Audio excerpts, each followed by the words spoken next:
நீலகிரியில் புத்தாண்டை வரவேற்கும் விதமாக தோடர் பழங்குடியின மக்களின் போர்ட்வெத் திருவிழா விமர்சையாக நடைபெற்றது. இது குறித்த கூடுதல் விவரங்களை எமது செய்தியாளர் பிரபுவிடம் கேட்டு பெறலாம். வணக்கம் பிரபு, முழு விவரங்களை நீங்க பதிவு பண்ணலாம். வணக்கம். மலை மாவட்டமான நீலகிரி மாவட்டத்தில் தோடர், குறும்பர், இருளர், பனியர், காட்டுநாயகர், கோத்தர் என 6 வகையான பழங்குடியின மக்கள் வாழ்ந்து வருகின்றனர். இதில் தோடர் பழங்குடியின மக்கள் உதகை, கோத்தகிரி, குன்னூர், குந்தா உள்ளிட்ட சுற்றுவட்டார பகுதிகளில் உள்ள அடர்ந்த வனப்பகுதியை ஒட்டியுள்ள மந்துகள் எனப்படும் 67 கிராமங்களில் 15 குலங்களைச் சேர்ந்தவர்கள் வசித்து வருகின்றனர். தங்களுக்கென பாரம்பரிய உடை, தனி கலாச்சாரத்துடன் வாழ்ந்து வரும் இவர்கள் உலகிலேயே நீலகிரி மலைத்தொடரில் மற்றும் இயற்கை வளங்களை கொண்ட மந்து எனப்படும் சிறு சிறு கிராமங்களில் அடர்ந்த வனப்பகுதியில் வசித்து வரும் இவர்களின் குலதெய்வம் முழுக்க விவசாயமாகும். இவர்கள் எருமைகளை குலதெய்வமாக வழங்கி வருகின்றனர்.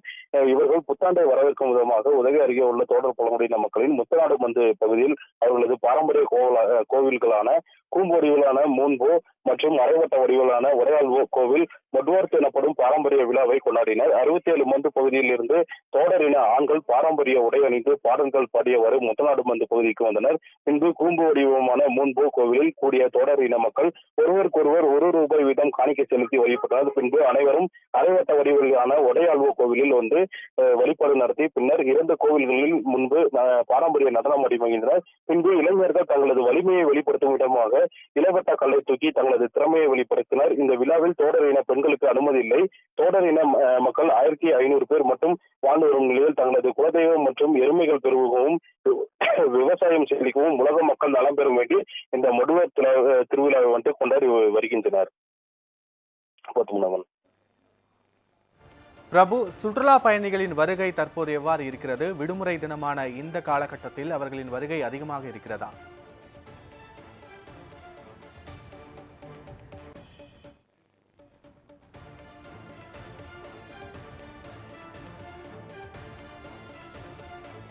ஆந்திரா உள்ளிட்ட வெளிமாநிலங்களிலிருந்து இன்று ஏராளமான சுற்றுலா பயணிகள் வருகை புரிந்துள்ளனர். மேலும் உதகையில் அமைந்துள்ள முக்கிய சுற்றுலா தலங்களான உதகை அரசு தாவரவியல் பூங்கா, ரோஜா பூங்கா, படகு இல்லம் மற்றும் தொட்டபெட்டா மற்றும் உதகை அருகே அமைந்துள்ள கர்நாடக பூங்கா உள்ளிட்ட அனைத்து சுற்றுலா தலங்களிலும் இன்று காலை முதலிலிருந்தே சுற்றுலா பயணிகளின் கூட்டம் அதிகரித்து காணப்படுகிறது. மேலும் சுற்றுலா பயணிகளின் வருகை அதிகரிப்பு காலமாக நீலகிரி மாவட்டத்தில் அமைந்துள்ள முக்கிய சாலைகளான சேரிகிராஸ், மத்திய பேருந்து நிலையம், தலைக்குந்தா உள்ளிட்ட அனைத்து சாலைகளிலும் வாகன போக்குவரத்து கடுமையாக ஏற்பட்டுள்ளது. இதனை போக்குவரத்து நெரிசலை சரி செய்ய போக்குவரத்து காவல்துறையினர் மற்றும் இதர காவல்துறையினரும் இந்த வாகன நெரிசல் சீர் செய்யும் பணியில் ஈடுபட்டு வருகின்றனர்.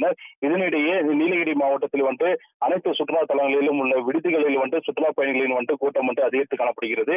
மேலும் சுற்றுலா பயணிகளின் வருகை தொடர்ந்து அதிகரிக்கும் என எதிர்பார்க்கப்படுகிறது. முழுமையான விவரங்களுக்கு நன்றி பிரபு.